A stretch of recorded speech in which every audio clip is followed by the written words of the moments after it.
আসসালামু আলাইকুম ওয়া রাহমাতুল্লাহি ওয়া বারাকাতুহু। আশা করি সকল ভিউয়ার্স ভালো আছেন।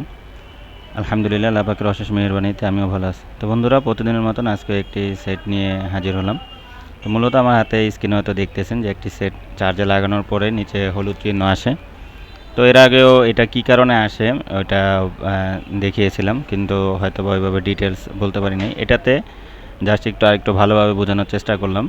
তো এটা আসার যে কারণটা বলবো, কিন্তু যারা অবশ্যই চ্যানেলটি নতুন আছেন চ্যানেলটি তো অবশ্যই সাবস্ক্রাইব করে দিন এবং পাশে থাকা বেল আইকনটি বাজিয়ে দিন, যাতে করে আমাদের ভিডিওটি আপনি পেয়ে যান।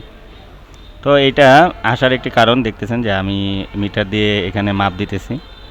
তো এইখানে মূলত কাস্টমারের যে সমস্যা ছিল যে এটা চার্জিং স্লো উঠে, অনেকক্ষণ চার্জ দেওয়ার পরে ফলস চার্জ আর কি, যেটাকে আমরা বলি। অনেকক্ষণ চার্জ দেওয়ার পরে সারা রাত চার্জ দিলে নাকি 30% বা 35% বাড়ে, বা অনেক সময় 20% বাড়ে, আর সেট গরম হয়ে যায়।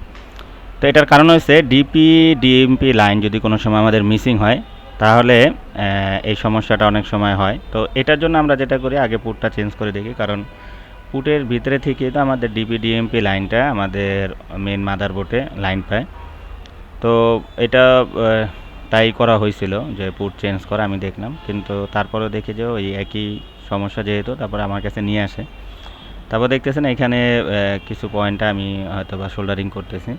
তো ওটা মূলত ডায়াগ্রাম অনুযায়ী দেখা যায় যে ওইখানে ডিএমপি লাইনটা আছে, কিন্তু আমাদের এই পাশ থেকে বোর্ডের ওই পাশে আপনার এই ডিএমপি লাইনটা নাই, মিসিং। তো ডিএমপি লাইন কী করে যে আপনার সেট তো চার্জ হয় বা আমরা ডাটা ট্রান্সফার করি, এটা তো কাজ করেই, কিন্তু স্যামসাংয়ের অধিকাংশ সেটের ভিতরে আপনার এটা সেন্সিংয়ের কাজেও দিয়ে দেয়। দেখবেন অনেক সময় ডিএমপি লাইন মিসিং থাকলে বন্ধ অবস্থায় চার্জ শো করলেও চালু অবস্থায় করে না, বা চালু অবস্থায় করলেও বন্ধ অবস্থায় করে না, অনেক রকম। আর আইডি লাইনের তো সমস্যা থাকেই। তো কোম্পানি যদি চায় যে সেন্সিং ডিএমপি লাইন থেকে করবে তাও পারে, বা আইসির থেকে করবে, বা আমাদের যে ট্যাম্প লাইন আছে বা আইডি লাইন আছে এগুলি থেকে করবে। তো সেটা কোম্পানি চায়, কিন্তু আপনাদের সার্কিটটা বুঝতে হবে যে আসলে এটা কিভাবে কাজ করছে। সার্কিট যখন বুঝতে পারবেন তখন কাজটা সহজ হয়ে যাবে। তো এটার ক্ষেত্রেও সেই একই ইয়ে ছিল। তো আমি বড় জাম্পার না করার কারণে পিছ থেকে দেখা গেছে যে যে আমাদের পয়েন্টটা থাকে বিন্দু, তারপরে ওইখান দিয়ে হয়ে অপর পাশের বোর্ডে যে লাইনটা যায় ওইখানে মূলত এটা জাম্পার করে দিই। তো জাম্পার করার পরে এইখান থেকে ডিএমপি লাইনে জাম্পার করে দেওয়ার পরে আমাদের কাজটি ওকে হয়ে যায়। কিন্তু এটার অনেকে আমরা এটা না বুঝে অনেক সময় কী করি, সাববোর্ড চেঞ্জ করে দিই। দেখা যায় সমস্যা, সাববোর্ড চেঞ্জ করে দিয়েছি, বাস কাজ হয়ে গেছে, ওকে। কিন্তু বিষয়টা এরকম হলে তো হলো না। যেহেতু টেকনিশিয়ানের কাজ যে আমরা যে কোনো কাজ রিপেয়ার করার চেষ্টা করব, চেঞ্জ করে দিলে তো ওইখানে আর দেখা যায় চেঞ্জ করলাম, কিন্তু চেঞ্জ করতে গেলে হয়তো মাদারবোর্ডটা আপনার অরিজিনাল যদি না হয়, তাহলে অনেক সময় নেটে প্রবলেম করবে। তারপরে আপনার অনেক রকম সমস্যা আসে এই বোর্ডগুলি চেঞ্জ করে দেওয়ার পরে। যদি একবার নেটওয়ার্কের সমস্যা এসে যায়, তো অরিজিনালটা ছাড়া আর কখনোই আপনি এটা প্রপারলি সলিউশন আর করতে পারবেন না। তারপরে মাউথ ফোনেরও দেখা যায় অনেক সমস্যা হয়। তো এগুলি আমাদের সব কিছু ঠিকঠাক দেখে তারপর আমাদের চেঞ্জ করতে হবে।